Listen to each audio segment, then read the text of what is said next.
Baik, hari ini kita akan belajar mengenai tokoh Ratu Ester yang nanti akan disampaikan oleh Pak Yohanes Bambang. Kita bersama-sama mendengarkan pemaparan dari Pak Yohanes Bambang Mulyono. Semua teman-teman pasti sudah kenal dengan Pak YBM, sudah sering juga isi webinar di GKI Kowis.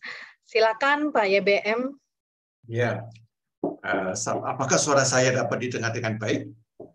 Jelas Pak, dengar. Ya, sudah ya. Selamat sore, siang menjelang sore ya. Siang, Dan, kita bersyukur bahwa dapat berjumpa walaupun via online. Izinkan saya mengawali dengan doa lebih dahulu. Allah yang Maha Baik, kami datang ke hadirat Tuhan pada siang hari ini bersama dengan kaum perempuan GKI Kota Wisata. Engkau mengenal mereka pribadi demi pribadi, dan tidak ada seorang pun di antara mereka yang terluput dari pandangan, bahkan juga pengetahuan Tuhan, sehingga engkau mengetahui rencana-rencana apa yang ingin Tuhan nyatakan kepada para perempuan, para ibu-ibu GKI Kota Wisata ini. Karena itu Bapak, izinkan kami meluangkan waktu sejenak, meninggalkan kesibukan, rutinitas sebagai seorang istri, sebagai seorang mama, atau peran kami di dalam keluarga ataupun di dalam kegiatan sehari-hari, dan kami ingin tunduk di hadapan Kristus, seraya kami ingin membuka hati kami agar Engkau sendiri yang memimpin setiap perjalanan dan juga rencana-rencana pribadi demi pribadi. Kami mau belajar tentang Ester Sang Ratu. Tuhan, berikan kepada kami hikmat Roh Kudus-Mu. Kami menyerahkan percakapan ini dari awal sampai dengan akhirnya. Kami berdoa di dalam kuasa-Mu, di dalam nama Tuhan Yesus yang adalah Juru Selamat kami berdoa. Amin. Ya, baik. Apakah ini slide-nya bisa terlihat ya? Bisa, Pak. Baik. Jadi kita akan mau belajar tentang Ester ya. Nah, kita kalau di dalam Alkitab itu menyebutnya Perjanjian Lama ya. Tetapi ketahuilah bahwa nama Perjanjian Lama itu tidak dikenal oleh umat Israel. Ya, itu istilah kita di Old Testament. Orang Israel menyebutnya ada 3 kitab. Ya, ada Torah, lalu Nevi'im, lalu Ketuvim. Ya. Torah, Taurat. Ya. Nevi'im, nabi-nabi. Ketuvim, kitab-kitab. Ya. Nah, kitab Ester ini masuk di kelompok yang mana? Kelompok Torah, atau kelompok Nevi'im, ataukah kelompok Ketuvim? Apakah ada di antara ibu-ibu yang mengetahui masuk kelompok yang mana? Masuk kelompok Torah, atau kitab nabi-nabi, atau kitab-kitab ya? Ada yang bisa menebak? Kitab-kitab. Jadi dia masuk kelompok Ketuvim, ya, termasuk kitab-kitab. Jadi kitab-kitab contohnya apa? Contohnya Mazmur, Amsal. Ya. Oh, berarti Itu termasuk ya. Nah, Ketuvim itu ternyata lebih luas daripada yang diduga orang. Termasuk kitab Yosua itu juga masuk Ketuvim. Ester adalah kitab Ester ini masuk di dalam Ketuvim ya. Tadi ada kitab Yosua, kitab Hakim-Hakim ya. Kitab 1-2 Tawaris, 1 Raja-Raja itu masuk Ketuvim semua. Mazmur, Ayub ya, Amsal ya. Kidung Agung. Nah, ini masuk kelompoknya ini. Ibu-ibu ya. Nah, jadi yang menarik dalam kitab Ester itu adalah satu-satunya kitab yang tidak pernah menyebut nama Allah. Ya. Jadi Bapak bisa cek tidak ada nama satu kata pun kata Allah. Ya. Allah itu di dalam bahasa Ibrani Elohim, ya. Dan Elohim itu namanya Adonai. Ya. Jadi Allah itu, Elohim itu punya nama. Namanya adalah apa? Adonai. Ya. Ditulisnya YHWH. Ya. Jadi YHWH ini tidak bisa diucapkan. Ya. Ada orang mengatakan Yahweh, Yehova. Tapi sebenarnya yang benar itu tidak bisa diucapkan. Ya. Tetapi orang Israel karena ini nama suci, maka dipanggillah dengan nama Adonai. Ya. Jadi Elohim, Allah itu bernama Adonai. YHWH ini nanti kalau kita lihat menjadi Yosua, ya, Yesua, lalu juga menjadi Yesus. Jadi Yesus satu akar dengan kata YHWH. Nah, karena itu saya ingin memulai dengan pertanyaan. Ya, jadi apakah dalam kitab Ester umat Israel itu memang tidak lagi mengenal Elohim? Jadi pertanyaannya itu. Kalau tidak lagi mengenal Elohim, ya pantas. Kalau kitab Ester tidak pernah menyebut nama Elohim. Ya, atau mengenal nama Elohim, tetapi mengapa mereka tidak menyebut? Ya. Apakah orang Israel ini berbalik dari imannya kepada Tuhan? Ya. Lalu Tuhan juga tidak lagi peduli, ya, dengan pergumulan, dengan penderitaan orang Israel, dan tidak menyebut itu biasanya berarti orang-orang ini, orang Israel, tidak lagi beribadah dan memanggil nama Adonai dalam realitas sehari-hari. Jadi memanggil itu berarti beribadah. Nah, mengapa saya menanyakan ini? Karena pertanyaan-pertanyaan ini sangat penting untuk memahami latar belakang dari kitab Ester. Jadi ini kitab yang dianggap unik, ya. Tidak ada nama Allah, ya. Tidak ada satu bentuk ibadah yang ritual, ya, mempersembahkan korban, itu tidak ada. Itu mengapa itu? Ya, itu pertanyaannya.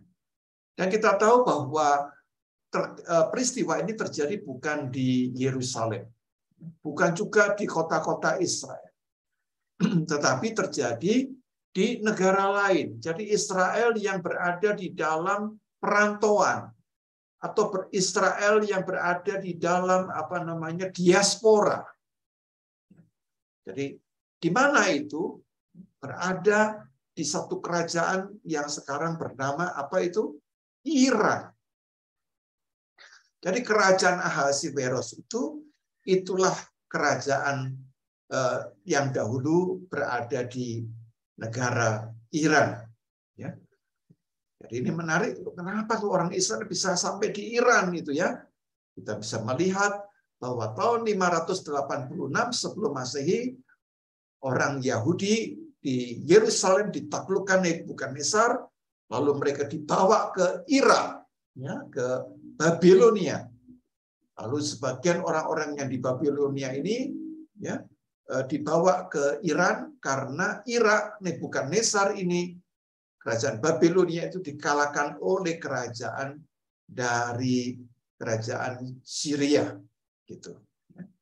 Nah, oleh karena itu, ibu-ibu, beberapa ahli Perjanjian Lama menyebut bahwa penulisan kitab Ester itu sekitar tahun ini, ya, 487-473. Nah, kalau kita lihat pemerintahnya Ahasiweros itu tahun ini, ya, 359-338, berarti 100 tahun kemudian baru ditulis, ya. Dan memang selalu begitu, ya.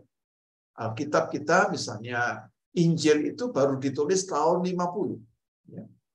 Tahun 50, surat-surat Rasul Paulus dimulai tahun 60, ya. Itu wajar, ya.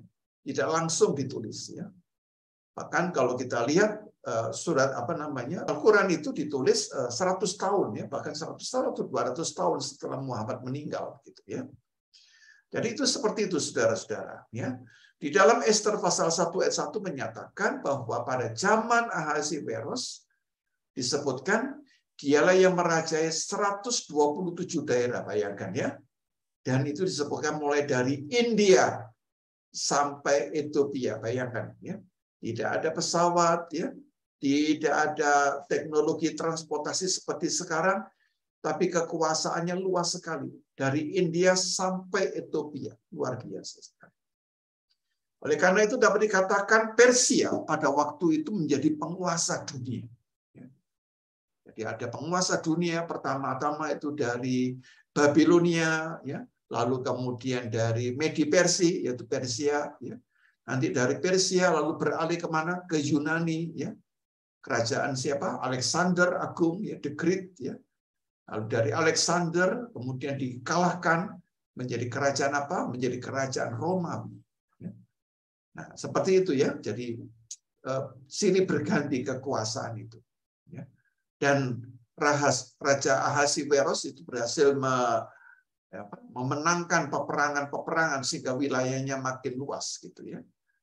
Dan karena itu untuk merayakan kemenangan di dalam Ester pasal 1 ayat 3-10 mengisahkan bagaimana Raja Ahasiweros itu mengadakan jamuan besar-besaran ya. Mulai dari pembesar sampai rakyat kecil ya. Ya biasalah negara yang menang perang ya. Jadi kita bisa melihat itu ya kalau waktu sekutu memenangkan perang dunia kedua ya pasti disambut dengan gegap gempita. Ya. Nah, di situ pestanya besar-besaran selama 7 hari gitu ya.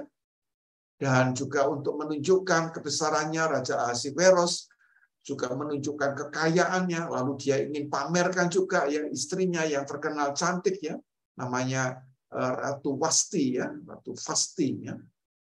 Tetapi aneh sekali ya. Atau kalau ibu-ibu kalau disuruh suami untuk coba ini maju ke depan ya mah, biar teman-teman melihat mama kan cantik, itu kira-kira gimana ya? Ibu-ibu suka atau gimana ya? Kalau ada suami yang berkata gitu, kira-kira bagaimana Ibu? Suka sekali. Pak. Suka tuh dipuji. Suka sekali loh. Kenapa Pak? Iya kan mama cantik. Waduh senang sekali gitu kan. Nah ini aneh sekali ya. Ratu Wasti ini ketika disuruh menampilkan diri ya di hadapan bukan rakyat ya, di hadapan pejabatnya gitu, nggak mau saudara-saudara. Ya. Atau apa sebabnya tidak diceritakan ya, tetapi tindakan dari Ratu Wasti ini menyebabkan penasehat dan pembesar menyarankan agar Ratu Wasti ini kedudukannya sebagai permaisuri itu dapat dicabut ya. Nah, hati-hati ibu-ibu ya kalau nanti dipanggil suami untuk tunjukkan ini bisa dicabut ya. Karena ada inspirasi dari kitab Ester ya. Ya ini bercanda ya. Nah, seperti itu Ibu ya. Jadi akhirnya dicarilah pengganti permaisuri ya, Ratu Vasti ya. Karena raja pada zaman dahulu itu mempunyai banyak istri ya. Ya kita tahu sendiri Salomo itu punya istri itu 700 ya. Gundiknya 300 ya. Jadi totalnya ada 1000 ya. Wow. Banyak ya, Pak. Ya, itu dianggapnya sudah luar biasa ya. Tetapi saya pernah membaca salah satu kaisar Cina itu punya istri sampai 2000 lebih ya. Jadi luar biasa sekali. Itu ternyata begitu ya. Zaman itu selalu menceritakan kehebatan seorang penguasa, seorang pria itu ditandai dengan banyak istri begitu. Nah, demikian pula raja-raja di Jawa juga sama begitu ya. Permaisurinya satu ya, tapi gundiknya banyak gitu. Banyak. Iya benar, Pak. Tapi jangan coba-coba zaman sekarang ya, bisa digugat di pengadilan gitu ya. Nah, kira-kira seperti itu ya, ibu-ibu ya. Nah, akhirnya dicarilah seorang perempuan gitu ya. Nah, kita bisa bayangkan karena kerajaannya luas sekali ya. 127 daerah wilayah dari India sampai Ethiopia ya. Maka dicarilah seorang ratu ya, ini betul-betul kontes Miss Universe. Miss Universe ya versi ya, Ahasiweros begitu. Dan tentunya yang melamar, yang ingin menjadi permaisuri ya atau perempuan yang dipilih itu tentunya banyak sekali ya. Nah, ternyata saudara-saudara pemilihan ratu itu ketat sekali, ya. Itu ternyata kalau kita lihat kontestan yang mengikuti itu luar biasa, ya. Sampai itu di karantina berapa bulan gitu ya. Nah, atau ibu-ibu suka enggak itu kalau mau mengikuti ratu kecantikan di karantina, ya. Kemudian harus ini pakai prosedur, ya, diberi kulitnya diberi krim-krim tertentu supaya mengkilat begitu ya. Nah, dari seluruh kontestan itu tampillah seorang perempuan yang bernama Hadasa. Jadi Esther itu bukan nama asli sebenarnya. Esther itu adalah dalam bahasa Yunani. Nama Ibraninya adalah Hadasa. Jadi disebutkan Mordekai itu pengasuh Hadasa, yakni Esther, anak saudara ayam. Jadi Esther atau Hadasa ini adalah ponakannya Mordekai. Dan papa mama atau ayah ibu dari Esther ini sudah tidak ada, alias yatim piatu. Jadi diasuh oleh pamannya, oleh Mordekai. Ya. Dan kita tahu bahwa orang Yahudi dibenci, ya. Atau sampai zaman sekarang juga dibenci. Saya kurang tahu kenapa itu, ya. Zaman dulu dibenci sekali, sehingga Hadasa atau Esther ini walau sudah berhasil menjadi seorang ratu dipilih ya karena kecantikannya yang menonjol, dan tentunya saya yakin bukan hanya kecantikannya tapi kepribadiannya, ya. Nah, jadi ada inner beauty, ya. Ada kecantikan yang dari dalam itu, ya. Tetapi Esther ini harus menyembunyikan identitasnya sebagai seorang Yahudi. Jadi diingatkan oleh Mordekai bahwa agar Esther tidak memberitahukan kebangsaan dan asal-usulnya karena dilarang oleh Mordekai. Ya. Jadi ini mau menunjukkan apa? Bahwa orang Yahudi pada waktu itu dalam kondisi terancam. Jadi tidak boleh sampai menunjukkan itu. Dan saya kira Esther itu mampu mengalahkan ratusan atau mungkin ribuan, ya, perempuan-perempuan yang tercantik, ya, bukan sekedar mengalahkan perempuan cantik. Mengalahkan perempuan-perempuan yang tercantik berarti dia sendiri adalah memang perempuan yang sangat-sangat cantik. Dan di mana-mana kecantikan itu sebenarnya ada dua segi tadi, sebagaimana saya katakan.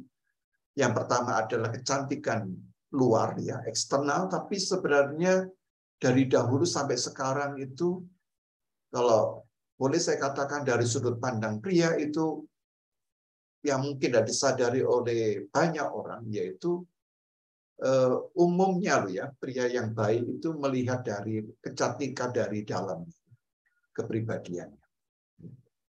Dan itu tidak bisa, ya, dipoles begitu. Nah, saya kira Raja Ahasiweros juga menemukan itu, ya, semacam mutiara. Waduh, ini perempuan ini luar biasa sekali. Kalau di Mesir kita pernah dengar satu perempuan yang sangat cantik namanya Cleopatra, gitu, ya. Katanya Cleopatra itu menyebabkan dua raja sampai berperang, begitu kan. Demikian pula kerajaan Pajajaran dengan kerajaan Mojopahit itu kan berperang, ya, karena perempuan juga, begitu, ya. Kemudian juga itu, ya, satu film, ya, The Trojan, itu juga perang karena perempuan yang dianggapnya sangat cantik. Nah, saudara-saudara, kita kembali kepada latar belakang orang Yahudi di Persia. Jadi kalau tadi saya katakan bahwa pada tahun 586 sebelum Masehi orang Yahudi di Yerusalem itu ditangkap, lalu mereka ini dibawa, ditawan, ya, dibuang di Babilonia. Katanya menurut perkiraannya sekitar 70 tahun, ya. Dan kita tahu bahwa ini berarti Esther ini, keluarga Esther termasuk Mordekai, ya. Ayah dan ibunya Esther ini juga dari orang-orang Yahudi di Yerusalem yang diangkut oleh Raja Nebukadnezar, ya. Nah, kita bisa melihat dalam Esther pasal 2 ayat 6 yang diangkut dari Yerusalem sebagai salah seorang buangan yang turut dengan Yekonya Raja Yehuda ketika ia diangkut ke dalam pembuangan oleh Raja Nebukadnezar, Raja Babel. Ya. Jadi bisa dimengerti mengapa Esther harus menyembunyikan identitas dirinya sebagai orang Yahudi. Tapi aneh, ya, dia menyembunyikan identitasnya sebagai orang Yahudi, tetapi dia akan berhadapan dengan Haman yang adalah anti-Yahudi. Ya, jadi aneh sekali ya. Orang ini ingin menyembunyikan, tapi dia justru harus berhadapan dengan seorang yang anti-Yahudi. Nah, kenapa Esther harus berhadapan dengan Haman? Karena Haman ini seorang yang rasis ya. Dalam gambar ini bisa kita lihat ya. Jadi kalau Haman ini ya berjalan ya, orang-orang itu sampai bersujud begitu. Lalu ini ada katanya Haman ini ada satu orang yang kurang ajar katanya begitu ya. Yang lain berlutut, ini kok sendiri ya, berdiri tidak mau hormat ya. Jadi dia sangat marah ya, sangat benci sekali. Ditanya-tanya ini siapa ini? Oh, itu namanya Mordekai, itu orang Yahudi. Ya. Maka kebencian yang personal ini dia mulai pikir, oh ini orang Yahudi. Kalau gitu kita binasakan saja, aku binasakan aja orang Yahudi yang ada di wilayah kerajaan Ahasiweros. Gitu. Jadi ini yang saya katakan rasis. Jadi sebenarnya adalah ketidaksukaan yang personal. Tapi yang personal ini kemudian dikembangkan menjadi kebencian yang sifatnya komunal, yang sifatnya kepada satu ras. Nah, bagaimana caranya? Karena dia orang politik, dia ngerti bahwa caranya untuk membinasakan orang Yahudi adalah memengaruhi Raja Ahasiweros agar mengeluarkan surat titah yang mana isinya membinasakan seluruh orang Yahudi di wilayah kerajaan. Nah, biasanya raja itu kalau ini dekat ya, itu biasanya percaya. Tidak meneliti lebih dulu ya, apakah yang dikatakan oleh orang yang melaporkan itu benar ya. Dan Raja Ahasiweros ya dengan begitu mudah ya mengambil cincinnya yang di mana cincinnya ada meterainya lalu dimeteraikan ya surat yang dibuat oleh Haman ya. Maka bencana besar ya, bahwa orang Yahudi sekarang berada di dalam kondisi dibantai, kondisi genosid. Ya. Nah inilah yang kita lihat bahwa peristiwa-peristiwa genosid ya, yang membinasakan suatu suku, ya, suatu suku, suatu etnis, ya, itu sudah terjadi. Dan disebutkan di dalam Esther pasal 3 ayat 13, surat-surat itu dikirimkan dengan perantaran pesuruh-pesuruh cepat, bayangkan itu ya, ke seluruh daerah kerajaan. Dari mana? Kerajaan Persia, kemudian India, sampai Ethiopia. Ya, itu tidak tahu jalannya sampai berbulan-bulan tentunya ya. Karena pada zaman itu belum ada email yang bisa dikirimkan dengan cepat ya per detik, nggak bisa. Supaya apa? Supaya dibunuh, dibinasakan semua orang Yahudi, mulai yang muda sampai yang tua, dari anak-anak dan perempuan, lalu hartanya dirampas. Ya. Bayangkan saudara-saudara, peristiwanya itu sederhana saja. Ya. Hanya satu orang yang dibenci, tetapi ada orang yang memang ingin membinasakan dari bangsa ini. Ya. Nah, bukankah di Indonesia juga ada model-model seperti itu ya? Ingin membinasakan, menghancurkan ya, seluruh etnis ya, satu etnis tertentu. Ya. Nah, inilah yang kita lihat bahwa pola berpikir zaman dahulu sampai sekarang tidak terlalu banyak berubah. Dan kita bisa melihat bahwa ada orang-orang yang menjadi anti-Yahudi. Ya, tadi disebutkan Haman adalah anti-Yahudi. Dan kebetulan namanya sama-sama hanya ya. Ya, di dalam Perang Dunia Kedua namanya Hitler ya, sama-sama hanya. Nah, Hitler ini membunuh juga 6 juta orang Yahudi. Nah, jadi sampai saat ini pun kita juga menjumpai orang-orang yang anti-Yahudi. Saya berapa kali, saudara, menjumpai orang-orang yang ngomong dengan saya kebenciannya kepada orang Yahudi. Sampai saya ngomong begini, kenapa ya kamu tuh kok bisa benci pada orang Yahudi? Seharusnya kamu bukan benci pada orang Yahudi. Loh, harus benci pada siapa? Saya beritahu ya, orang Yahudi itu tidak pernah menjajah kamu. Yang menjajah kamu ini, yang menjajah kita ini adalah orang Belanda, orang Jepang, gitu ya. Harusnya loh ya, kalau dari sudut sejarah itu harusnya kamu itu. Tapi aneh sekali, kamu kok bisa benci sekali kepada orang Yahudi. Dan kalau di hari yang ngomong, ya karena kitab suci saya ngajarin seperti itu. Saya bingung gitu ya. Jadi dalam kitab sucinya itu memang menyatakan kebencian kepada orang Yahudi. Karena memang ditulis dengan jelas sekali orang Yahudi. Dan juga di dalam kalangan orang Kristen pun juga tidak luput, saudara-saudara. Jadi bahkan ya mungkin kita selama ini mengagung-agungkan tokoh Martin Luther ya. Saya tentunya hormat kepada Martin Luther. Tapi sekarang saya tidak terlalu hormat gitu ya. Karena memang Martin Luther memberikan jasa yang besar bagi reformasi gereja, tapi satu hal yang menjadi batu sandungan yaitu Martin Luther juga adalah orang yang menulis kebenciannya kepada orang Yahudi. Dan menurut sejarah, tulisan-tulisan Martin Luther itulah yang dibaca oleh Adolf Hitler. Jadi karena itu Hitler terinspirasi atau mungkin juga termotivasi oleh tulisan pemikiran dari Martin Luther.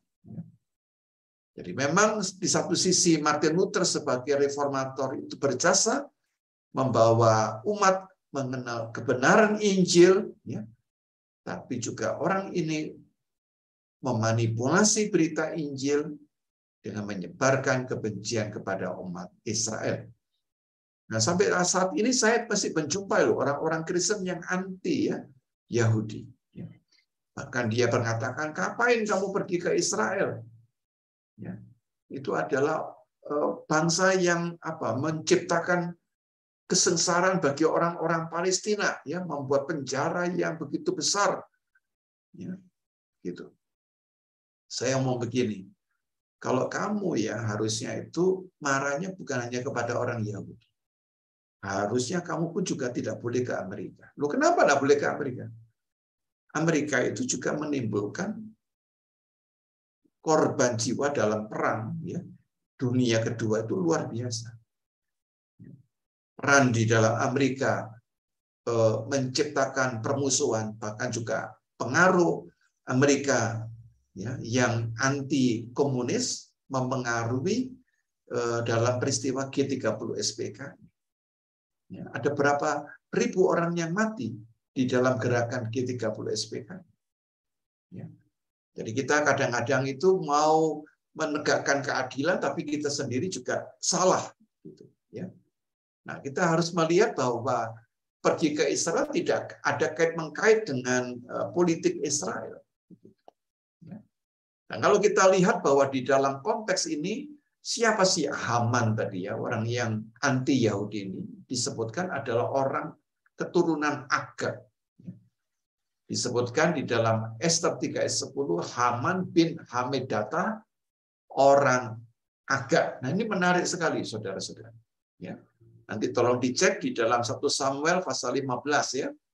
1 Samuel 15 ayat 8 dan 9, di mana ada satu kisah Raja Saul ini diperintahkan Allah untuk membunuh Agag orang Amalek. Ya, tapi aneh sekali, Saul tidak membunuh orang Agag. Dan karena itu Allah menyatakan penyesalannya telah mengangkat Saul sebagai raja. Dan ini menarik sekali. Bahwa keturunan Raja Agag yang tidak dibunuh oleh Saul ini, kelak lahirlah Haman. Dan Haman inilah yang akan menjadi malapetaka bagi orang Israel. Dan sangat menarik bahwa rencana kejam, rencana jahat dari Haman orang Agag ini terhalang oleh dua orang sederhana. Ya, pertama-tama Mordekai dan Ester. Nah, Ester sebenarnya kan orang sederhana. Dan Mordekai dan Ester itu juga adalah keturunan Raja Saul. Ya, coba diperhatikan ini ya. Saul ya diperintahkan membunuh orang Agag, ya, tapi Saul menyelamatkan orang Agag. Ya. Lalu akibatnya lahirlah keturunan Haman, ya, bernama Haman. Nah, Haman ini adalah yang kalau kita lihat ya terhalang oleh Mordekai dan Ester, Dan Haman dan Mordekai dan Esther ini adalah keturunan Raja Saul. Ya. Jadi lucu ya, karena cerita itu seperti itu ya, saling menjalin seperti itu. Nah, saudara-saudara, kalau kita lihat bahwa Haman ini memang adalah tangan kanannya Raja Mordekai. Oleh karena itu, Haman ini mempunyai kekuasaan yang besar. Jadi orang yang hebat sekali. Sepertinya kalau baca kitab Esther itu siapa nanti yang jadi menangnya gitu kan? Esther kan perempuan, walaupun dia ratu, apa dia bisa berhasil gitu kan? Kira-kira kalau dihadapkan ini pinter mana ya? Kekuasaannya lebih besar yang mana? Esther kan masih baru, Haman kan orang yang sudah makan garam di dalam dunia perpolitikan gitu. Dan dia sekarang sudah punya kekuatan, yaitu membuat satu surat dengan meterai Raja Ahasveros, dan isi suratnya ini adalah untuk membantai orang Yahudi di seluruh wilayah kerajaan Persia. Secara hukum posisinya lebih kuat dari Haman ya, dibandingkan Esther.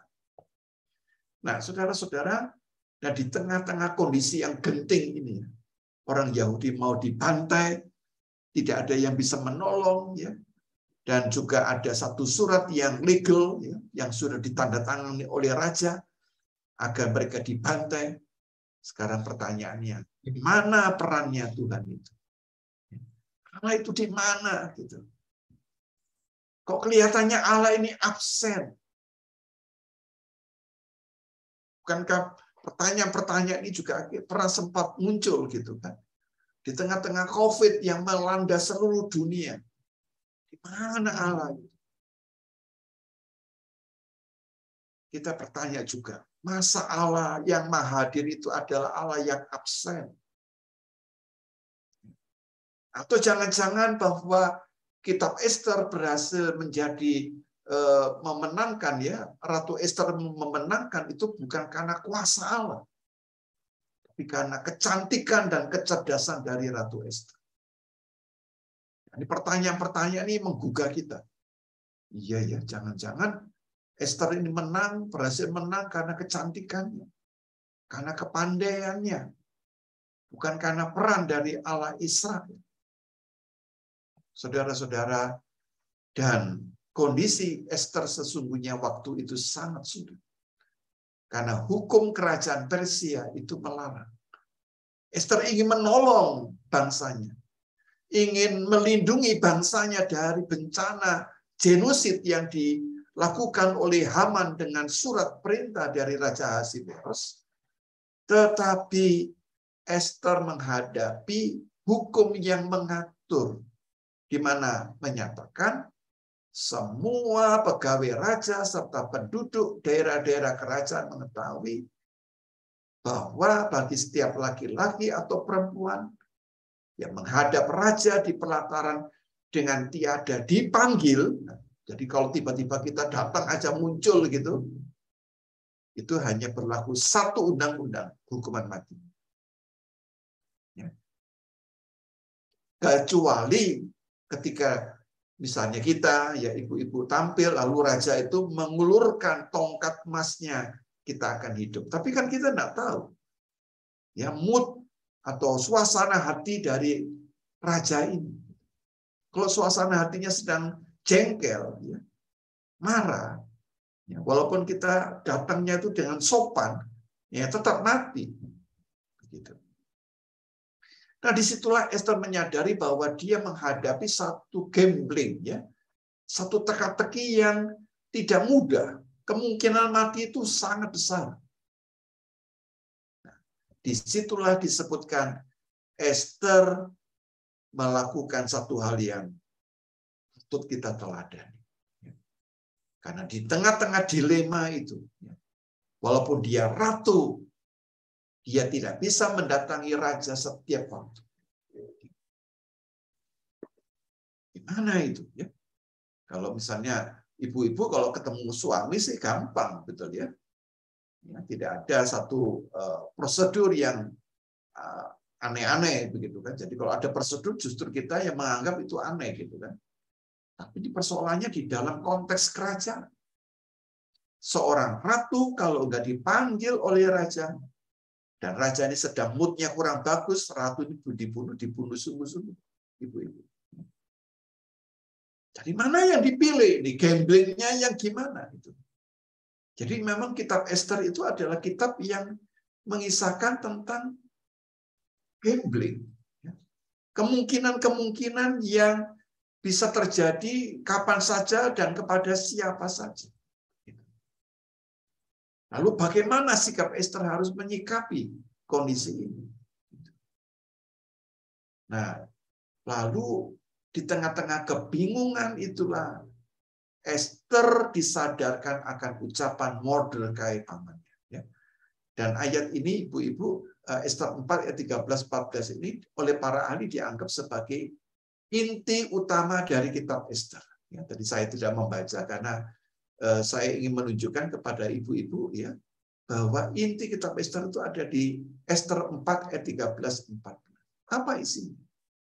Jangan kira karena engkau di dalam istana raja hanya engkau yang akan terluput dari antara semua orang Yahudi, sebab sekalipun engkau pada saat ini berdiam diri saja, bagi orang Yahudi akan timbul juga pertolongan dan kelepasan dari pihak lain. Kalau itu terjadi, engkau dan kaum keluargamu akan binasa. Siapa tahu mungkin justru kalau kamu mau bertindak, saat yang seperti ini engkau akan beroleh kedudukan sebagai ratu. Ini ayat ini biasanya dibaca dilewatkan, padahal ini penting sekali. Jadi kalau Ester memilih berdiam diri, jangan dikira bahwa dia selamat. Kalau akhirnya dia itu membiarkan orang Yahudi akan celaka, ada iman. Bagi orang Yahudi akan timbul juga pertolongan dan kelepasan dari pihak lain. Nah, pihak lain ini siapa? Tapi akibatnya kalau itu terjadi, engkau dan kaum keluargamu akan binasa. Tapi kalau kamu bisa menggunakan kesempatan, engkau akan memperoleh kedudukan sebagai ratu yang punya pengaruh besar. Nah, jadi ini hal yang penting untuk kita renungkan juga itu. Kalau ada satu bahaya, biasanya kita memilih selamat. Udah, jangan banyak omong. Diam. Atau kita harus melakukan sesuatu. Nah, di dalam konteks ini, berdiam diri bukanlah cara yang baik. Berdiam diri adalah berarti kita ambil bagian dalam kejahatan yang telah terjadi. Jadi di sini kita melihat bahwa kalau Ester sebagai seorang ratu dan dia memilih zona nyaman berdiam diri, maka dia akan justru tidak akan terluput dari bencana pemusnahan bangsa ini. Jadi di sini ada satu kata penting ya, Bu-Ibu. Ya. Jadi di pihak lain Mordekai mengingatkan bahwa walaupun seandainya Ester berdiam diri, ia yakin ya dia beriman bahwa akan timbul pertolongan dan kelepasan dari pihak lain. Lalu saya coba teliti ya, cari-cari itu ya. Pertolongan dan kelepasan itu apa ya? Nah, itu ternyata dalam bahasa Ibrani disebut hasot rewa behasala yamot layahudim. Hasot rewa behasala yamot layahudim. Inilah kalau kita lihat ungkapan iman dari Mordekai. Jadi walaupun tidak ada nama Allah atau digambarkan Allah itu sepertinya absen, tetapi di dalam absensi Allah itu ternyata ada iman. Iman dari siapa? Dari Mordekai.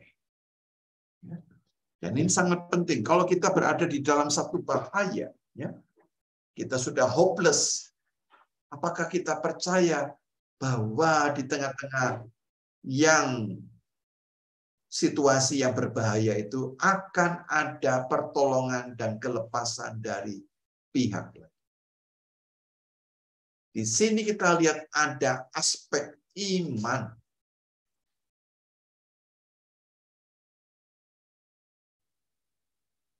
Nah, saudara-saudara, lalu apa yang diinspirasi oleh Ratu Esther? Jadi di sinilah kita melihat bahwa ini perempuan tapi kok pintar gitu ya.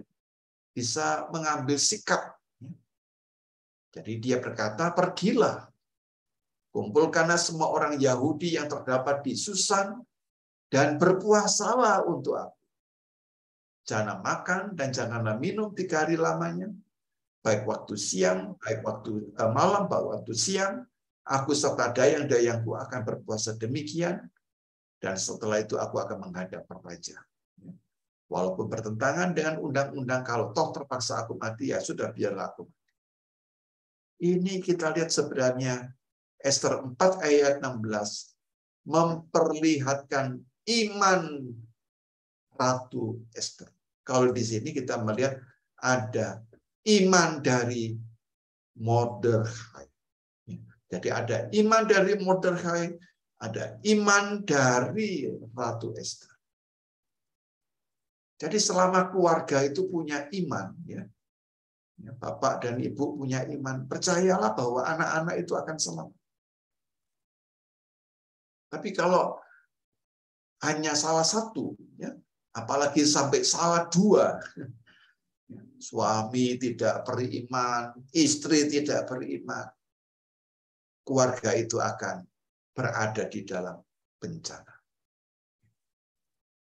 Dan itu bisa terjadi. Ya, saya beberapa kali menjumpai seperti itu. Bapaknya kehilangan iman, ibunya kehilangan iman, anaknya pun juga. Ya. Bukan hanya kehilangan iman, tapi karena ketidakimanan dari 2 orang tuanya, anaknya ya, terlibat oleh narkoba. Baru setelah itu kemudian papa mamanya menyesal gitu ya. Tapi ya agak terlambat. Nah, di sini saudara-saudara bahwa sikap iman itu walaupun tidak ada nama Allah, dominan sekali di dalam kitab Esther. Tadi saya katakan bahwa Esther itu memiliki daya tarik bukan hanya karena kecantikan fisiknya, ya, tetapi inner beauty-nya. Ya, jadi memang sampai sekarang kita juga jumpai itu ya orang-orang perempuan dari Israel itu ya. Kalau saudara-saudara perhatikannya cantik-cantik sekali ya. Saya pernah tahun 2019 itu ya. Waktu saya pergi ke tembok ratapan itu ya. Lalu di situ ada tentara-tentara Israel dan para perempuannya gitu ya. Lalu mereka nyapa ya, salah seorang tanya pada saya gitu ya. Where do you come from ya? Lalu saya katakan dari Indonesia. Dia tidak percaya karena saya orang wajahnya wajah Tionghoa ya. Terus saya katakan bahwa di Indonesia itu ada banyak etnis yang beragam, salah satunya orang Tionghoa. Ya, lalu ya akrab gitu ya. Lalu kemudian foto-foto gitu ya. Nah fotonya itu saya upload ke Facebook ibu-ibu. Saya tidak menyangka bahwa waktu saya upload itu respon dari teman-teman itu luar biasa gitu ya. Mereka mengatakan tuh, waduh perempuannya cantik sekali ya. Gitu ya. Saya katakan orang Yahudi itu cantik-cantik gitu. Saya mau begitu. Nah, seperti itu ya. Tetapi sebenarnya inner beauty yang bagaimana? Apa yang dimasukkan dengan inner beauty? Kalau kita lihat bahwa inner beauty di sini adalah orang yang memang mencintai bangsanya. Orang yang bersedia berkorban bagi bangsanya melebihi dia mencintai dirinya. Dan yang kedua, di dalam satu kondisi yang sangat sulit, Esther memilih untuk merendahkan diri di hadapan Tuhan. Di dalam kondisi yang genting, Esther memilih untuk berpuasa bagi keselamatan bangsa. Dan itu saya anggap kecantikan. Jadi kalau kita lihat kecantikan dari dalam itu selalu memberi. Selalu ingin berbagi. Ada sesuatu yang ingin dipersembahkan. Nah, kalau saya pelajari ritual orang Yahudi berpuasa adalah saat mereka berpuasa, mereka mengakui kesalahannya, mengakui dosa-dosanya, dan mohon belas kasihan dari Tuhan. Berarti Esther ini seperti seorang imam. Ya. Dia atas nama bangsanya, dia memohon kemurahan dan belas kasihan kepada Tuhan. Ya. Ini perempuan yang hebat sekali. Dia bukan imam, tetapi dia memerankan tugas seorang imam. Supaya bangsanya selamat. Kalau ditarik dalam hidup bergereja, ada perempuan-perempuan yang memang mencintai gereja. Saya pernah datang ke satu biara Karmel di Kota Batu, Jawa Timur. Ya. Itu adalah satu biara yang sangat konservatif. Ya. Jadi janjinya adalah kalau perempuan-perempuan itu masuk ke biara itu, maka sebenarnya dia tidak akan keluar lagi, karena dia akan mengabdi sampai mati dan akan dimakamkan di pekarangan biara itu. Jadi saya bayangkan, wah serem banget itu. Ya. Nah, tapi ketika saya ke biara itu, saya terkejut sekali. Para perempuan itu wajahnya itu ya, berseri-seri, gembira, menyambut kita, lalu menceritakan pengalaman-pengalamannya. Oh, ternyata, oh ya, suster bilang begini, kami punya tradisi, punya kebiasaan, setiap jam 12 malam kami bangun untuk mendoakan secara khusus gereja Tuhan. Nah, pantas ini ya, perempuan suster-suster ini cantik sekali ya. Bukan hanya cantik fisiknya, tapi memang kepribadiannya cantik. Seperti itulah Ratu Esther. Nah, jadi kalau kita menghadapi satu situasi genting ya, ibu-ibu seringkali kita ini panik gitu kan. Ya, kita panik, kita bersembunyi, kita mungkin cari cara bagaimana bisa melarikan diri gitu ya. Nah, disinilah kita belajar bahwa ada seorang perempuan di dalam situasi genting itu dia tidak panik. Tapi dia datang ke hadapan Tuhan dengan cara berpuasa dan dia mengimani bahwa Allah saja yang bisa memelihara hidupnya. Nah, kalau Allah itu absen ya, nanti kalau kita ngomong soal Allah itu kalau absen, maka tentunya tidak ada puasa. Nah, berarti apa kesimpulan? Berarti di dalam kitab Esther ini jelas sekali mengimani Allah secara sungguh-sungguh sehingga ada puasa komunal bagi seluruh bangsa Israel yang ada di wilayah kerajaan Ahasiveros. Dan mereka percaya bahwa Tuhan akan menolong mereka. Nah, disinilah kita melihat bahwa ketika kita berdoa bersama-sama, yang ibu-ibu ya perempuan-perempuan ini juga berdoa bersama-sama. Itu doa itu pasti punya dampaknya. Gitu. Ya, tentunya sangat baik ya kita berdoa secara personal itu baik. Ya, tentunya doa personal jangan hilang. Tapi ada saat-saat tertentu kita berdoa secara komunal sebagai sesama perempuan.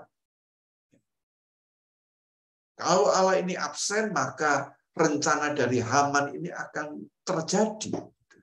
Sehingga seluruh orang Yahudi di wilayah kerajaan Ahasiveros ini akan dibasmi. Jadi puasa yang dinyatakan oleh Esther itu menyatakan bahwa Allah Israel, Elohim, Adonai Elohim itu tidak absen. Di situ ada jawaban doa.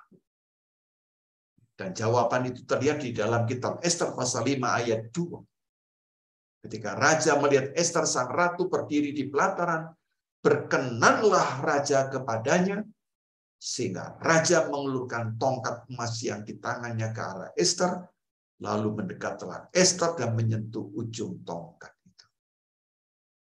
Jadi Tuhan menenangkan perasaan dari Ahasiweros, sehingga dia kemudian senang melihat Ester, sehingga kemudian mengulurkan tongkat kerajaannya kepada Ester. Jadi di sini menarik ibu-ibu ya, kita semua, bahwa Allah itu bekerja melalui apa? Suasana hati loh. Ya. Nah, jarang sekali ya kita mendengar bahwa Allah bekerja melalui suasana hati ya. Kita menjumpai ada satu masalah di dalam relasi suami istri kita, ya. Suami kita. Nah, ini jangan sembarangan ibu. Ya. Suami sedang kalut, sedang punya masalah, sedang berada dalam tekanan. Ketika dia pulang, istri menekan lagi, fatal biasa. Karena itu ketika kita tahu suami kita ini sedang galau, kita bertanya kepada Tuhan di dalam doa kita. Tuhan, berikanlah saya timing yang tepat. The right time yang tepat. Supaya saya bisa bicara momennya tepat. Sehingga suami saya ini bisa memahami apa yang saya maksudkan. Ini kuncinya, Ibu. Jadi kita kadang-kadang ngomong aja ya. Nah, itu kadang-kadang tidak baik. Tidak bijaksana. Bicaralah dengan timing yang tepat. Perhatikanlah suasana hati dari orang yang sedang kita ajak bicara. Jadi kita bisa melihat bahwa di dalam konteks ini, Ester itu bukan hanya cantik. Cantik aja itu banyak. Maka kalau kita punya uang, cantik itu bisa kita lakukan melalui apa? Operasi plastik. Tetapi ketika kecantikan itu bisa bergabung dengan kecerdikan, nah itu yang luar biasa. Dengan cerdik, Ester itu menggunakan akalnya. Caranya bagaimana? Supaya raja itu mau mendengar permintaannya. Jadi dia bikin undangan. Ester 5 ayat 8. Jikalau hamba mendapat kasih raja, jikalau baik pada pemandangan raja mengabulkan permintaan, serta memenuhi keinginan hamba, datanglah pula kiranya raja dengan Haman ke perjamuan yang akan hamba adakan bagi raja dan hamba. Jadi dia undang, dia tidak mau ngomong langsung. Kalau ngomong ini timingnya tidak tepat. Datanglah raja ke rumah, kediaman ya, biasanya ada satu istana untuk sang ratu atau permaisuri. Baru akan saya bicara. Dan bicara kenapa? Dalam jamuan. Nah, ini satu teknik, Ibu. Ya. Untuk berbicara kepada seseorang yang penting dan waktunya baik, bicaralah di dalam makan. Ya, orang Tionghoa menyadari itu. Kalau mereka punya bisnis, tidak mau mereka ngomong di kantor. Tidak mau. Dia ngomong aja kepada orang yang dianggapnya ini penting. Gimana kalau kita sekarang coba lunch gitu ya di restoran ini? Sebenarnya itu caranya. Ya, sambil makan, omong-omong, santai. Lalu dia ngomong, ini loh, saya ini punya proyek kayak gini. Mau nggak kamu gabung gitu kan? Nah biasanya mau, saudara-saudara. Ini satu teknik gitu ya, satu cara yang bukan sekedar ditiru gitu ya. Wah kalau gitu nanti omong dengan suami ya langsung saya ajak makan, bukan begitu. Tapi idenya adalah ide bagaimana suasana percakapan yang bisa mengalir, percakapan yang cair, percakapan yang bisa menyentuh hati. Nah, di dalam perjamuan itulah Ester membuat siasat yang luar biasa. Nah, saat jamuan itulah Ester menceritakan dan kemudian ada satu hal yang menarik, bagaimana kalau ada orang yang ingin membunuh saya. Loh, kok bisa? Iya, karena bangsa hamba ini telah diperintahkan untuk dibunuh. Kalau bangsa hamba ini dibunuh, kan hamba ini juga orang dari bangsa itu, saya pun juga akan mati. Disitulah Raja Ahasiweros melihat, wah, berarti saya telah ditipu oleh orang yang bernama Haman. Nah, padahal kalau kita lihat upaya yang dilakukan oleh Esther itu sebenarnya mustahil. Mustahilnya begini, saudara-saudara. Ya dia bisa mempengaruhi raja, tapi problemnya kan ada surat. Jadi kalau misalnya kita ada surat, ya, ada surat yang sudah menyatakan X begitu, kita ngomong sampai 1000 kali kalah. Walaupun yang tanda tangan itu kita, tapi kita kemudian revisi dengan omongan kita, tetap kalah. Jadi sebenarnya jamuan yang dilakukan Esther itu bisa tidak efektif karena itu kan sudah dalam bentuk surat, dalam bentuk materai. Ya. Lalu gimana caranya itu? Raja ini bisa mencabut. Raja mencabut juga tidak gampang. Bagaimana surat yang sudah beredar lalu saya cabut? Ini peran dari seorang perempuan yang cerdik sekali. Ini yang saya katakan, kalau kecantikan dan kecerdikan itu bisa sinergis. Jadi karena itu kita ingatkan anak-anak perempuan kita, gitu ya. Kamu bukan hanya menarik dan cantik ya, tapi kamu pengembangan bisa nggak kamu gabungkan kecantikan dengan kecerdikan. Bahkan seharusnya kecantikan dan kecerdikan digabung dengan apa? Dengan karakter, dengan spiritualitas. Ya. Ya, ini Prabal Gurung ya, dia mengatakan a beautiful woman is a beautiful woman, ya.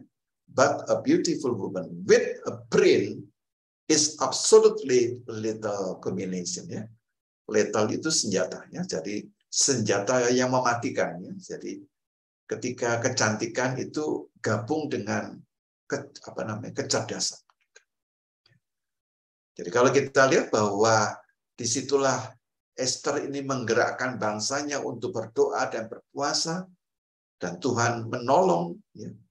Ternyata Esther ini seorang yang mengandalkan Tuhan.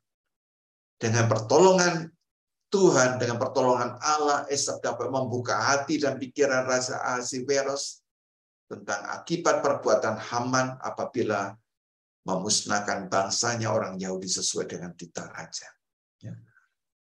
Nah, sekarang bagaimana cara yang meyakinkan raja? Ya. Karena surat ini sudah keluar, sudah beredar dan dibawa oleh pesuruh. Ya. Jadi kalau kita lihat ya, Esther juga menyadari itu, membunuh bangsa Yahudi sesuai dengan surat Raja Yahudi juga akan berakibat kepada kematian Esther. Coba waktu itu kalau seandainya Esther tidak menjadi ratu, bisa nggak dia ngomong dengan Raja Ahasiweros? Nggak bisa. Nah, disitulah ya, cara yang dipakai oleh Esther untuk menyadarkan, untuk meyakinkan Raja Ahasiweros.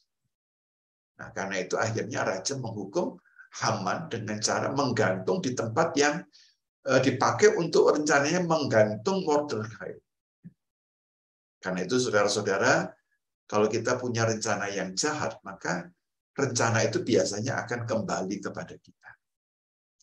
Jadi jangan kita merencanakan hal-hal yang jahat kepada orang lain, karena rencana itu akan menjadi senjata bumerang bagi kita. Ya, Haman yang ingin menghukum Mordekai, justru dia yang digantung di tiang gantungan yang dia siapkan. Ya. Nah, kita belajar dari roda kehidupan. Ya. Tadinya Mordekai, Esther itu adalah orang yang ada di bawah, ya. Orang yang ada di diaspora, ya, di perantauan, yang miskin, ya. Tetapi dalam peristiwa tertentu dia bisa diangkat menjadi orang nomor 1, ya, nomor 2 lah. Dari rakyat biasa menjadi seorang yang berkuasa. Jadi karena itu kita belajar banyak ya dari hidup ini. Kalau kita melihat orang yang sedang kesusahan, jangan dihina. Siapa tahu dia akan naik, kita yang ada di bawah. Jadi karena itu tidak boleh mentang-mentang karena kita ini adalah orang yang sedang sukses. Nah, saudara-saudara, maka dari konteks inilah muncul latar belakang perayaan Purim. Sampai saat ini, Purim dirayakan di Israel. Jadi, apa yang dimaksudkan dengan perayaan Purim? Purim itu mau mengatakan pur ya, pur itu dari kata itu ya, sesuatu yang sifatnya itu teka-teki gitu ya, seperti gambling gitu kan. Karena itu bentuk jamaknya menjadi purim. Gitu. Tetapi dari teka-teki itu kelihatan bahwa Allah yang tidak pernah disebutkan justru adalah Allah yang menyelamatkan orang Israel. Nah, Ester 9 ayat 26 berkata, oleh sebab itulah hari-hari itu disebut Purim menurut kata Pur. Jadi kita lihat bahwa Purim ya sampai sekarang juga terjadi. Ini disebut undian. Memang kitab Ester adalah kitab yang berisi undian. Ya, undian itu kalau kita main itu ada 6 titik dadu itu ya. Kalau dilempar ini nomor berapa ya? Oh dilempar, saya pingin nomor 3 ya dilempar jadi nomor 6 begitu. Gambling. Bisa mencelakakan orang Israel tapi juga bisa menyelamatkan. Nah, disitulah di dalam perayaan Purim orang Israel menyanyi dengan sukacita dan mereka makan ya mengingat tokoh Haman namanya Haman Tasken ya. Jadi Haman Tasken ini kata Haman ya. Kantong Haman ya. Jadi roti ya. Nanti kalau ibu-ibu ingin tahu nanti saya kirim gambarnya. Mau coba bikin kue Haman Staken ya. Jadi disitulah diingatkan akan pertolongan Allah ya.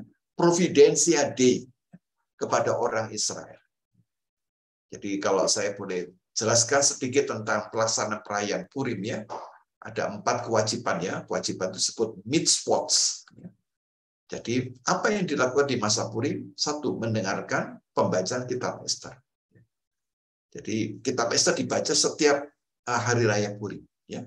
Kriyat Megillah. Ya. Megillah itu gunungan. Kemudian yang kedua membagi makanan kepada orang sekitar. Ya. Misloat manot. Ya. Kemudian berderma kepada orang-orang miskin. Ya. Matanot la evionim. Ya. Dan kemudian yang keempat, makan makanan yang menjadi ciri khas dari perayaan Purim. Ya. Seuda, yaitu makanan apa? Haman Tasken.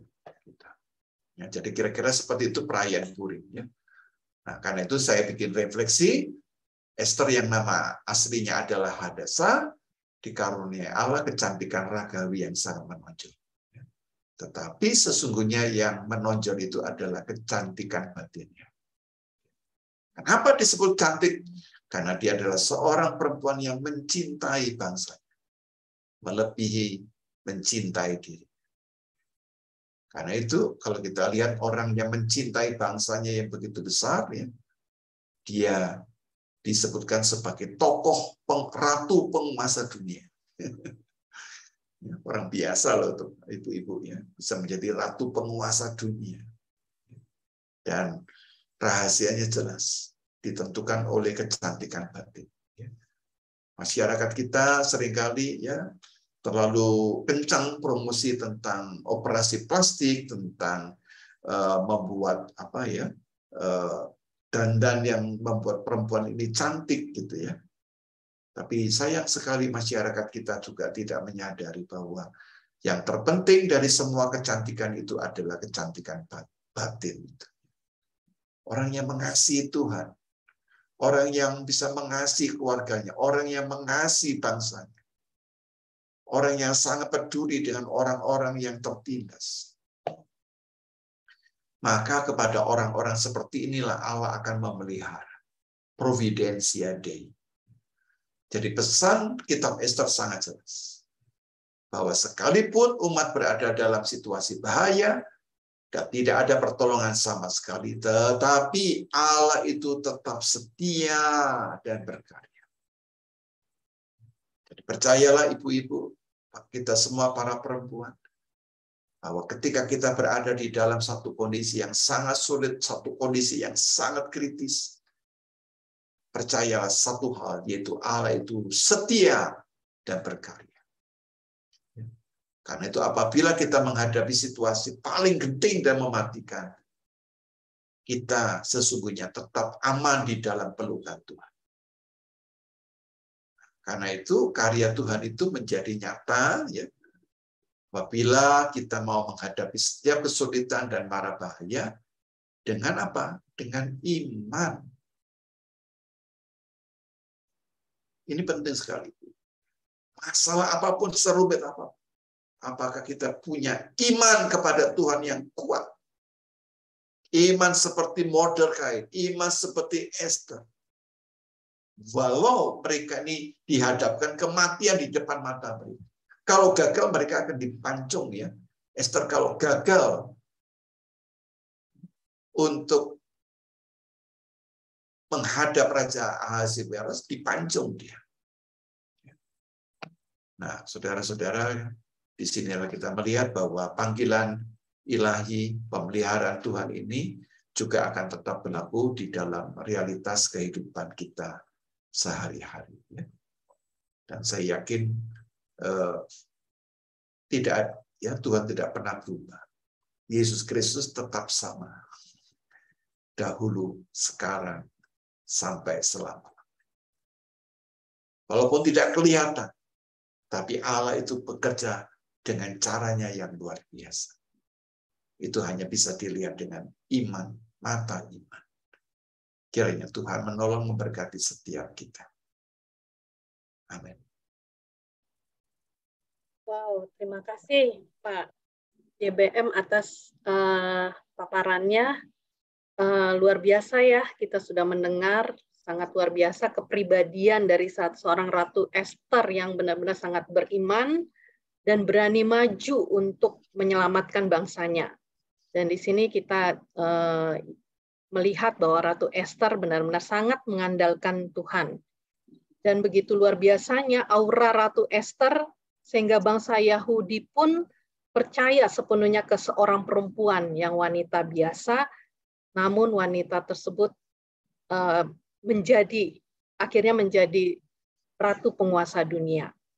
Sementara kita terkadang jika berada dalam situasi yang genting, mengalami musibah silih berganti, terkadang suka lelah dan akhirnya sampai lupa untuk berbicara kepada Tuhan dan akhirnya dan suka pasrah. Namun tadi closing dari Pak YBM menyatakan bahwa dalam situasi genting, percayalah kita harus tetap setia bahwa Allah setia kepada kita dan Allah tidak akan meninggalkan kita dalam situasi apapun. Ini menjadikan tantangan bagi kita kaum ibu perempuan GKI Kota Wisata, apakah kita mampu bisa seperti Ratu Esther. Tapi paling tidak kita bisa menjaga iman kita dan selalu percaya kepada Tuhan kita.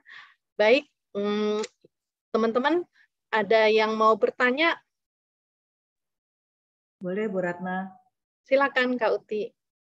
Ada dua sih pertanyaan saya. Yang pertama, Ratu Esther ini di akhir kisah yang kitab Esther ini bisa juga disebut sebagai Ratu Tega gitu ya. Karena peristiwa Purim ini kan peristiwa berdarah-darah juga gitu ya, di mana Ratu Esther meminta supaya orang yang membenci Yahudi dibunuh gitu ya. Itu peristiwa berdarah-darah. Jadi aduh, bagaimana seorang ratu juga ternyata bisa tega juga gitu. Ya mungkin ini juga apakah memang Tuhan juga yang menggerakkan itu, Esther meminta itu kepada raja.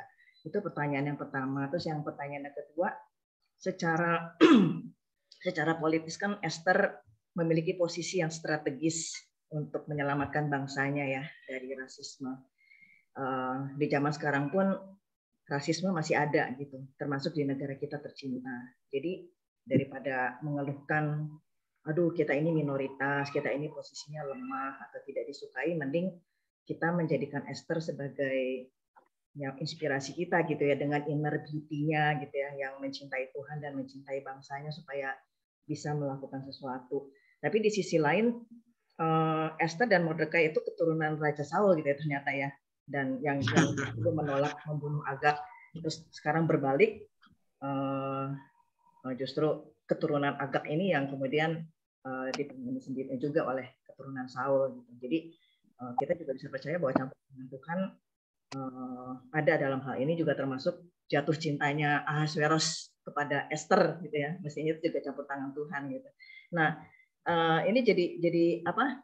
Pertanyaan gitu ya, sebenarnya mana yang lebih baik gitu ya, kita mengupayakan diri berprestasi atau memiliki posisi supaya kita bisa memiliki posisi yang strategis sehingga bisa berguna seluas mungkin, yang dalam arti seluas mungkin ini yang dalam kapasitas kita masing-masing ya, saya nggak bicara cuma dalam posisi di negara atau apa, tapi di lingkungan kita atau di gereja kita gitu. Apakah itu baik gitu? Apakah itu dikatakan berambisi? Saya ingat di webinar sebelum ini Pak Yohanes Bambang juga sempat membawakan materi ya tentang ambisi dan antusias, ambisius dan antusias ya. Atau yang kedua gitu, lebih baik kita menyerahkan saja kepada Tuhan, gitu. Pasti tangannya bekerja. Terima Pak. Ya, baik. Baik Bu, terima kasih ya pertanyaannya Bu Uti ya. Jadi yang pertama itu ini kan surat sudah ditulis ya Bu, dimeteraikan dan diundangkan ya, jadi namanya sudah diundang-undangkan. Jadi dengan surat ini memang tidak bisa dicabut Ibu sebenarnya. Jadi surat ini tetap berlaku dimanapun orang Yahudi harus itu. Nah, lalu untuk mengimbangi maka dibikinlah undang-undang baru yang tidak bisa mencabut, tapi undang-undang yang memberi hak kepada orang Yahudi untuk membela diri. Jadi kalau mereka mau dibunuh, mereka boleh membela diri. Mereka boleh untuk mengalahkan musuhnya. Gitu. Nah ini tentunya, tapi dari orang yang belajar hukum mengerti bahwa satu peraturan undang-undang itu tidak bisa dibatalkan. Nah, karena itu Raja Ahasveros membuat surat yang baru yang memberi hak kepada orang Yahudi membela diri. Dan akibatnya ya memang ini mengerikan ya Bu ya. Karena ada yang membunuh lalu ini membalas bisa membunuh ya, terjadi dalam Esther pasal 9 itu menceritakan kan akhirnya jumlah yang mati itu begitu banyak ya. Ya itulah sejarah kita ya. Dan sejarah kita ini ya bukan hanya di luar ya, di Indonesia ini punya masa kelam. Atau apakah ibu-ibu juga mengalami ya langsung peristiwa G30 SPKI? Nah, kalau saya waktu itu usia 5 tahun. Bagaimana tentara dengan laras panjang ya masuk ke rumah saya, menodong pada papa mama saya. Tapi untungnya tidak terbunuh. Tapi dari keluarga istri saya dibunuh. Begitu. Nah, dan itu banyak cerita-cerita yang pahit sekali. Yang pahit. Sesama anak bangsa membunuh. Nah itu Bu.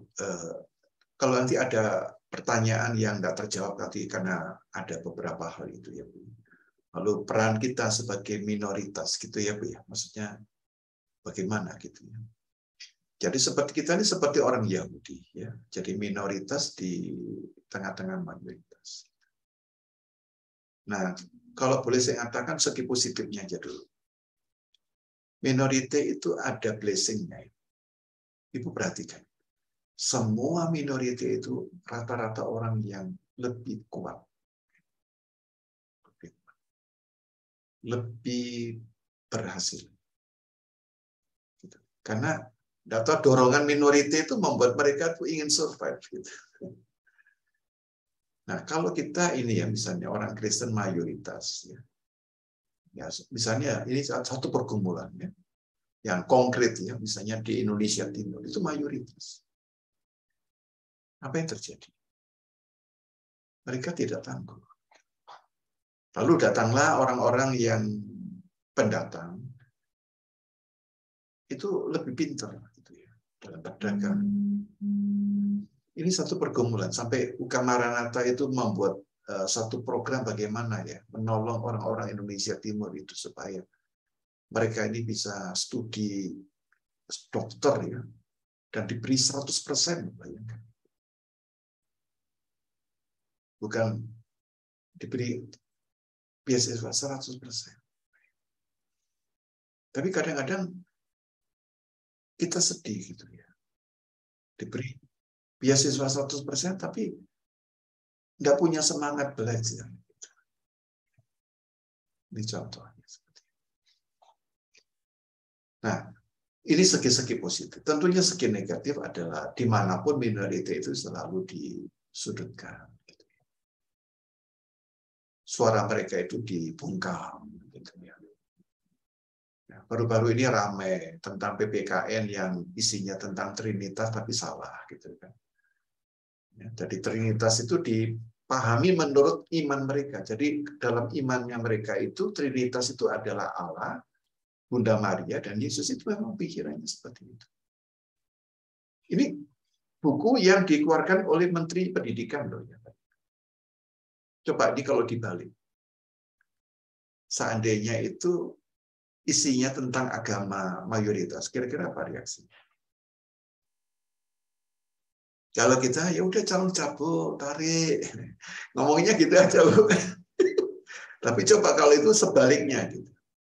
Wah, hebohnya enggak karuan. Ini contoh. Kalau kita sih, kita terus udah ditarik aja. Sudah sangkep, sudah bagus gitu. Ya, ada banyak hal kalau kita lihat tuh. Kalau dibalik seperti itu kadang-kadang menjadi ceritanya tuh enggak terbayangkan gitu. Nah, itulah kondisi-kondisi yang real. Nah, tapi sebenarnya bangsa ini adalah bangsa yang diajar untuk makin dewasa. Jadi tidak lagi kita ini bangga dengan soal jumlah. Jadi bangsa-bangsa yang besar itu bukan ditentukan oleh jumlah. Singapura itu kecil sekali. Tapi dari sudut teknologi adalah negara super maju, bukan maju lagi. Super maju. Suara mereka didengar, sangat didengar. Nah, karena itu bangsa kita harus diajar bahwa yang terpenting ini bukan jumlah, tapi apakah kita menjadi bangsa yang semakin berkualitas, terpelajar, dan berbudayaan tinggi. Jadi, nah yang dibangun minoritas kadang-kadang kita begitu. Jadi bersyukurlah bahwa kita ini minoritas di Indonesia. Jadi karena itu dicaci maki, itu tambah semangat, Bu. Tapi coba perhatikan di Eropa itu negaranya. Gerejanya besar-besar. Dulunya pengirim apa namanya? Misioneri gitu ya. Tapi apa yang terjadi? Karena tidak ada yang melempam semua, jadi banyak yang agnostik, ya, yang agnostik, ada yang ateis, ya, yang mengandalkan kepada materialisme kan begitu. Jadi gereja-gereja di Indonesia umumnya lebih kuat,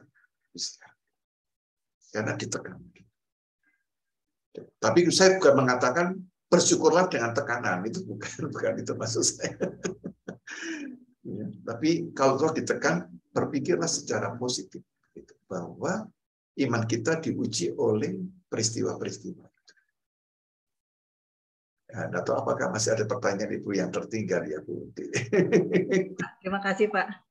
Iya, sama-sama, Bu. Iya, teman-teman lain kalau ada mungkin satu pertanyaan saja kali Pak ya, karena waktu sudah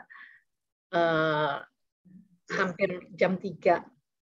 Boleh Kak Ratna? Oke, silakan Kak Skedar. Satu lagi ya Pak ya. Iya.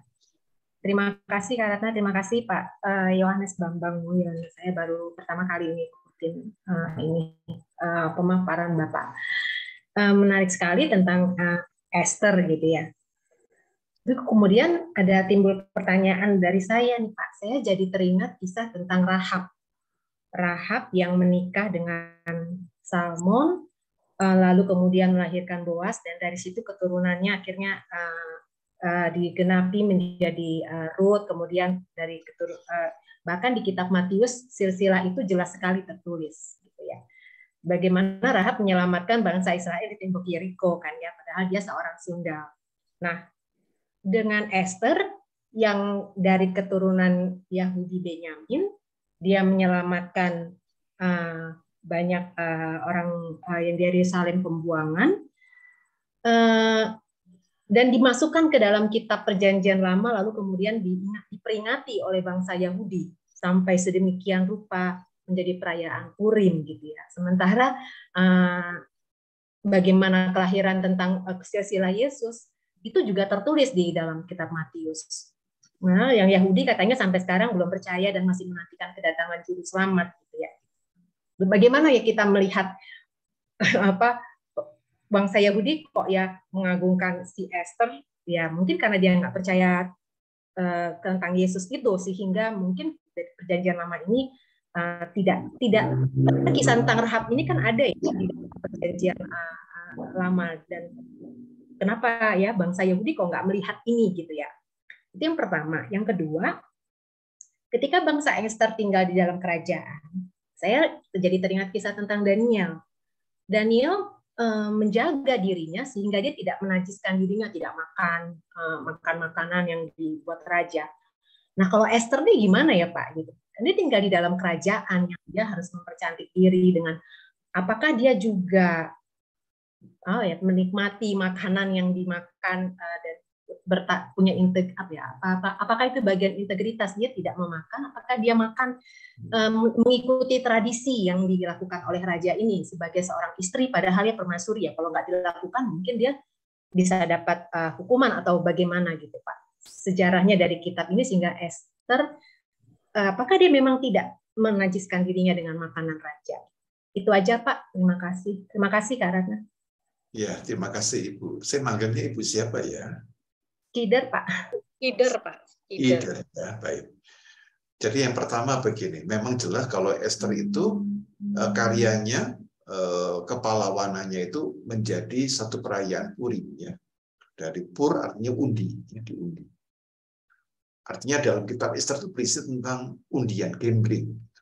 Dan gambling itu berhasil ditunjukkan bahwa Allah memelihara. Jadi tekanannya Urim itu kepada pemeliharaan Allah, kesetiaan Allah kepada bangsanya, kepada bangsa Israel.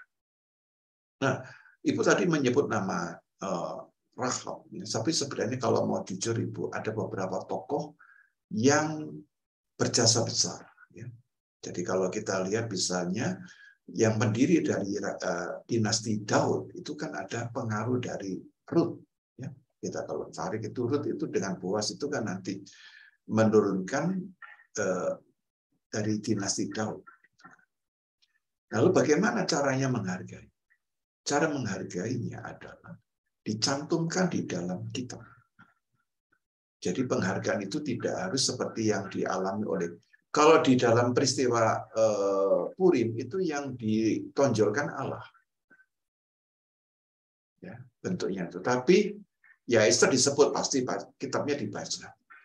Tapi kalau kisah-kisah mereka itu, nama itu ditulis sudah merupakan penghargaan. Jadi contohnya pada zaman sekarang. Kalau kita misalnya ya studi ya, misalnya ibu-ibu ya menulis skripsi gitu ya. Dalam menulis skripsi ibu pasti membuat daftar kepustakaan atau catatan kaki nama orang. Itu adalah penghargaan. Jadi disebutkan di catatan kaki atau di dalam referensi, itulah penghargaan. Jadi contohnya seorang dosen.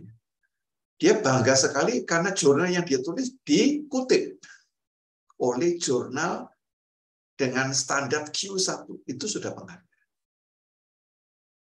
Jadi demikian pula kalau kita itu berkenan di hadapan Tuhan, kan juga disebutkan, bukan dirayakan, tidak. Namamu tertulis dalam kitab kehidupan. Ya kan? Jadi orang yang disebutkan orang yang binasa adalah orang yang namanya tidak tertulis dalam kitab kehidupan. Jadi selama yang kita ditulis ya, dalam kitab itu satu kehormatan besar. Dan Israel dimanapun berada sampai sekarang itu selalu menjaga makanan. Jadi kalau kita menjumpai orang Islam ya, itu ketat menjaga makanan, saya katakan itu belum apa-apanya dengan orang Israel. Belum apa-apanya. Karena orang Israel itu yang disebut haram itu lebih luas. Contoh, kepiting. Ibu suka kepiting enggak, Ibu? Kalau saya ditanya suka, Ibu. Udang suka. Kodok. Ya, makanan-makanan yang saya sebut itu haram. Apa yang disebut haram sih? Haram itu artinya binatang yang tidak bisa dipersembahkan kepada Tuhan. Nah, ini poin ini yang Alkitab ajarkan. Haram itu adalah sekelompok atau sekumpulan atau daftar hewan yang tidak bisa dipersembahkan kepada Tuhan. Kenapa tidak bisa dipersembahkan kepada Tuhan? Binatang-binatang yang saya sebut itu, hewan-hewan yang saya sebut, kepiting, udang, kodok. Karena mereka hidup di dua alam. Kodok itu amfibi. Laut, air bisa, darat bisa. Dua alam. Kepiting juga bisa. Nah, udang. Binatang yang boleh kamu makan adalah yang bersisik dan bersirip. Ya, udang kan enggak bersirip. Nah, apalagi belut. Itu haram. Karena apa? Tidak bersisik dan tidak kelompok apalagi anjing. Kalau dia tuh berkuku belah, maka memama biak. Tapi anjing itu kan berkuku belah, tapi tidak memama biak. Jadi arti haram itu bukan najis. Konsep Alkitab lebih jelas. Coba tanya kepada teman-teman gitu, bingung. Terus pokoknya haram nggak apa? Babi. Salah. Kenapa sih babi? Babi itu memama biak tapi tidak berkuku belah.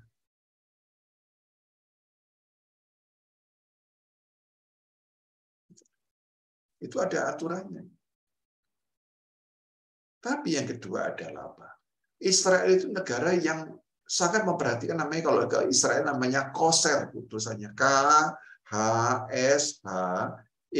kosher. Kosher itu artinya halal. Ya, nanti saya bulan Oktober diajak ke Israel. Yang ketiga kali. Kosher. Kosher itu tidak dijadikan seperti di negara kita. Dipakai untuk orang lain. Tidak. Masalah haram dan halal itu menjadi ramai karena diberlakukan ke orang lain. Harusnya diberlakukan untuk umatnya sendiri. Jadi kalau diberlakukan untuk umatnya sendiri, mau rendang Minang Padang ya enggak masalah. Karena makanan bakso, bakpo, bakmoy, namanya bak itu ya babi. Lalu bakso dijadikan daging sapi, ya enggak ada yang protes. Ya kan, Bu? Jadi karena soal najis itu menjadi sesuatu yang yang agak terlalu berlebihan. Sehingga bangsa ini tidak ngurusi yang lebih penting. Nih, hal-hal seperti ini yang harus kita lihat. Jadi Tuhan Yesus mengajarkan begini, haram atau najis atau halal itu bukan apa yang dari luar masuk ke dalam mulut. Najis itu adalah apa yang keluar dari dalam hati. Karena dari dalam hati keluarlah percabulan, kenajisan, kebencian, pembunuhan, sumpah serapah. Jadi lebih konkret, lebih masuk akal. Bapak Ibu, kita mungkin keluarga suka babi, mungkin. Tapi tidak pernah mengata-ngatai orang. Tidak pernah mengkafirkan orang. Nah, kira-kira seperti itu ya. Jadi pemahaman dari Koster. Nah, Esther, oh ya, sebagai ratu bagaimana? Dia sebagai ratu bisa. Justru yang sulit itu adalah kalau rakyat biasa itu. Kalau ratu itu punya semacam ya hak istimewa. Makanan kesukaan saya. Nah, kan gitu ya, Bu ya. Cobalah kalau kita nanti menjadi ratu di rumah kita kan gitu kan, kita yang ngatur-ngatur sendiri. Nggak ada yang bisa melarang kita kan begitu kan. Nah, kira-kira seperti itu. Dan saya tahu bahwa orang Yahudi menyadari hal itu sampai saat ini. Tapi tidak sampai seperti negara kita. Selalu heboh masalah haram dan halal. Itu heran sekali. Padahal yang haram itu yang korupsi itu. Ya, yang tega mengambil uang untuk rakyat untuk bantuan sosial ya. Itu yang haram. Nah, seperti itulah Ibu, mudah-mudahan pertanyaan saya membantu ya, makin melihat kita baca Alkitab itu menjadi lebih luas gitu ya. Demikian Bu, terima kasih atas Terima kasih Pak Yohanes Bambang. Berikin nanti Pak Bambang bisa tutup dengan doa. Iya. Iya, silakan. Ya, saya sudah mendapatkan juga pokok-pokok doanya. Mari kita berdoa. Bapa yang mengasihi kami datang kepadamu, di mana kami telah belajar salah seorang hamba-Mu dalam kitab Esther, yaitu Hadassah, yang Kau pakai menjadi seorang perempuan menyelamatkan bangsanya. Di dalam peristiwa itu kami melihat iman yang melampaui pengertian manusia. Berikan kepada kami juga iman, sehingga kami mampu mengatasi setiap kesulitan-kesulitan, setiap tantangan, bahkan setiap kondisi yang paling sulit sekalipun. Pada kesempatan ini kami juga mau berdoa, ya Tuhan, agar Engkau memberkati si kaum perempuan GKI Kota Wisata, agar Engkau melengkapi para pengurus dengan roh hikmat, dan memampukan mereka untuk menggerakkan setiap anggota jemaat GKI Kota Wisata untuk ambil bagian dalam pekerjaan dan pelayanan kepada Tuhan. Memberkati setiap program pelayanan yang sudah Dia rencanakan supaya itu boleh menjadi berkat, bahkan keselamatan bagi masyarakat lebih luas. Kami juga doakan untuk setiap anak-anak yang saat ini sedang memulai tahun ajaran baru, khususnya di tengah-tengah kondisi COVID yang tidak mudah untuk melakukan tatap muka. Tapi Bapak ajarkan kepada kami melalui kondisi COVID ini, betapa kami adalah insan-insan yang rapuh. Ternyata kami tidak sekuat yang seringkali kami bayangkan. Karena itu biarkanlah kami semakin mengandalkan Engkau, ya Tuhan. Kami juga doakan untuk anggota jemaat yang terdampak oleh COVID. Tuhan berkenan memberikan pemulihan dan penyembuhan. Demikian pula bagi mereka yang sakit oleh karena beberapa sebab yang lain. Kami imani Engkau, Kristus adalah Tuhan yang tidak pernah berubah. Dahulu, sekarang, sampai selama-lamanya. Karena itu ulurkan tangan-Mu, ya Kristus, sembuhkan dengan kasih-Mu setiap saudara-saudara kami. Dan kami juga mau doakan agar setiap kami yang telah mendengar ulasan tentang Esther Sang Ratu, kami boleh belajar menjadi pribadi-pribadi yang memiliki bukan hanya kecantikan jasmani, tapi utamanya kecantikan batin, kecantikan rohani. Kami dimampukan untuk belajar di mana Esther boleh menjadi teladan kami, kaum perempuan. Bapa, kami serahkan setiap pergumulan kami di dalam kemurahan dan belas kasihan Tuhan. Dengar dan kabulkan doa kami ya Tuhan. Karena kami berdoa di dalam nama yang kudus, nama yang menyelamatkan. Nama Tuhan Yesus Kristus. Amin. Amin. Terima kasih Pak YBM dan juga teman-teman semua, ibu-ibu. Terima kasih Pak. Sampai jumpa 2 bulan. Ya, sama-sama.